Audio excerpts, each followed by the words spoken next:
وہ دعا مانگتے دوران ہاتھ کو جوڑنا مطلب ضروری ہے کہ نہیں ضروری ہے ہاتھ کو جوڑنا دعا مانگتے دوران؟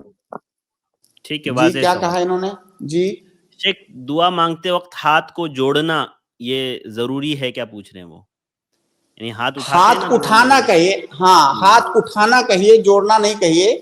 اللہ کے نبی صلی اللہ علیہ وسلم کی ایک حدیث ہے جس میں دعا کے آداب بتاتے ہوئے آپ نے کہا کہ جب بندہ اللہ رب العالمین کے سامنے ہاتھ پھیلاتا ہے تو اللہ رب العالمین کو شرم آتی ہے کہ وہ اپنے بندے کو خالی ہاتھ لوٹا دے. تو ہاتھ اٹھانے کو دعا کے آداب میں سے بتایا گیا ہے. تو جب آپ دعا مانگنا چاہیں تو بہتر یہ ہے، مستحب یہ ہے، افضل یہ ہے کہ آپ ہاتھ اٹھا کر کے دعا مانگیے.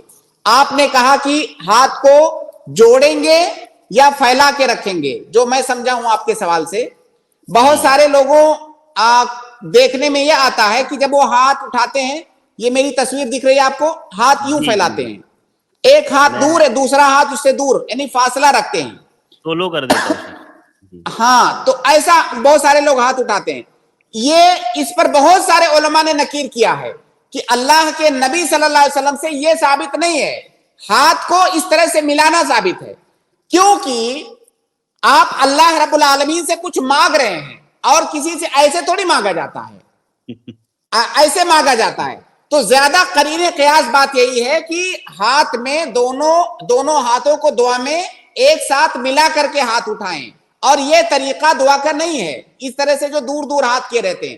باقاعدہ بکر ابو زید نے غالباً ان کی کتاب ہے کتاب الدعا، غالباً اگر میرا ذاکرہ جو ہے صحیح ہے تو انہوں نے اس مسئلے کو دعا کے سلسلے میں جو غلطیاں لوگوں سے وارد ہوتی ہیں اس پر انہوں نے بحث کیا ہے. تو بہرحال دعا کا میں ہاتھ اٹھانے کا طریقہ یہ ہے کہ دونوں ہاتھوں کو ملا کر کے آپ اٹھائیے. مانگنے کا یہی طریقہ ہے، دونوں ہاتھوں کو دور دور کر کے نہیں.